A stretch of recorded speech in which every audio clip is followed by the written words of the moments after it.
I once calculated how much silence costs. Not the quiet kind. The kind you swallow for years until it hardens into stone in your chest.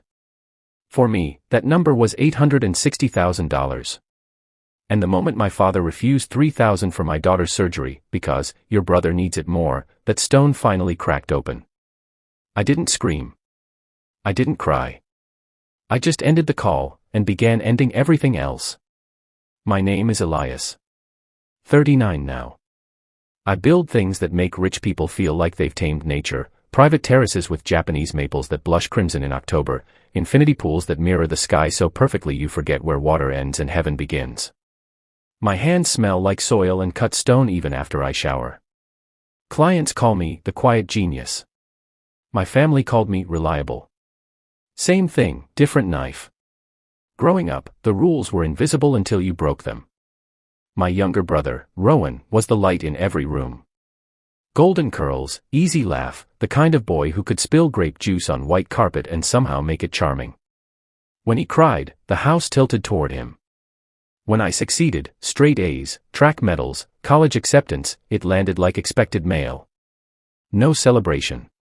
Just, that's our Elias. Translation, don't ask for more.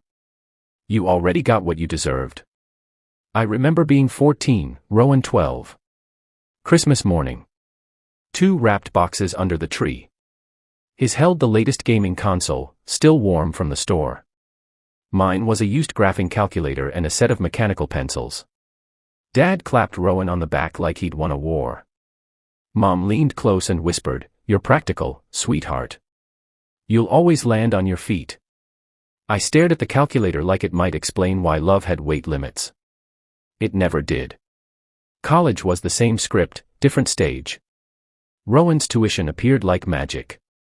Mine came through late-night shifts, maxed credit cards, and professors who slipped me work-study forms with pity in their eyes. Mom framed it as character building. "You're so strong, Elias. Rowan, he needs structure." Structure meant money. Strength meant silence. I graduated. Built a career. Married a woman who saw me, not my bank account. We had a daughter, Sienna. When she arrived 2 months early, tubes and monitors and that antiseptic smell that never leaves your nose, I sent my parents a photo. Mom replied, "Red heart." Dad, praying. 2 days later he texted, "The roof's leaking again. Can you help?" I wired the money while Sienna's incubator hummed beside me. That's when I understood, my family didn't borrow from me. They withdrew. Over 13 years the withdrawals became automatic. Car payments. Property taxes. Rowan's wedding. Rowan's divorce lawyer. Rowan's new townhouse down payment. Rowan's children's braces. Vacations I was never invited to. My bank app listed their account as favorite payee. I told myself it was love. I told myself I was lucky to have enough. I told myself keeping score was petty. But numbers don't lie. They just wait. Then came the call. Sienna, 6 years old, rare tumor pressing on her optic nerve. The surgeon needed a deposit to book the OR, $3,000. That's 2 client consultations. 1 canceled weekend install. Nothing. I called my father from the hospital parking garage, wind rattling the chain link fence, my daughter asleep in the back seat with a bandage over one eye. "Dad. It's for Sienna. The surgery." Long exhale. The same one he used when I was 12 and wanted an explanation. "Elias, Rowan's got 4 kids now. 2 in private school. His wife's not working. We're stretched." I waited for the rest. It came. "She needs it more." The words didn't land like a slap. They landed like a signature on a document I'd been signing blind for decades. I said nothing. Hung up.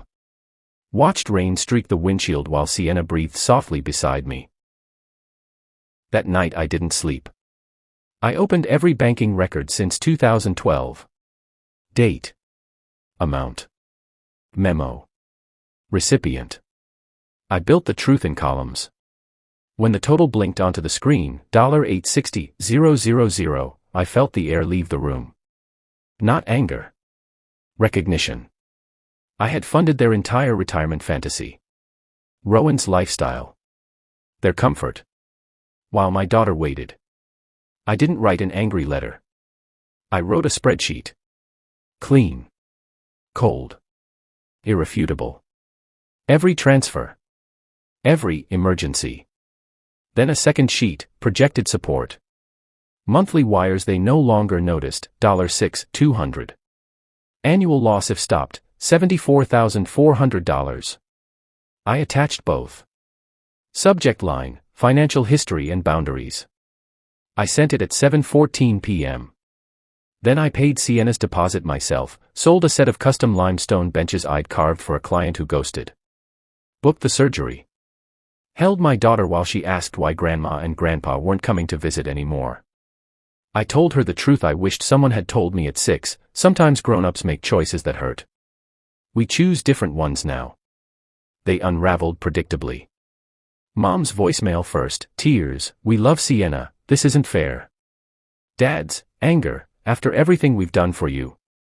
Rowan's email, victimhood, you're punishing my children. I forwarded everything to my lawyer. Changed passwords. Removed them from accounts. Updated beneficiaries. Wrote one reply to them all. Refer to the attached files. No further financial support will be provided. Please communicate only in writing if necessary. Elias. The fallout was loud, then quiet. Dad apparently opened the file during Sunday dinner. Reached the total. Saw the projection. Stood too fast. Chair tipped. He hit the floor, hard. Not comedy. Gravity. Mom screamed my name into the phone until the line went dead. I'd already blocked the numbers. A month later Sienna's surgery went perfectly. She sees colors again. Laughs without wincing. Last week she asked if we could plant a garden together, just us. We did. Lavender. Rosemary. One tiny Japanese maple. When the sun hits it, the leaves glow like stained glass. I don't hate them. I don't forgive them yet either. What I did was simpler, I stopped carrying their story. I started carrying my own. If someone you loved kept taking until the moment you needed them most, then blamed you for finally saying no. Would you keep the door open? Or would you finally close it and breathe? Let me know in the comments. I read every one.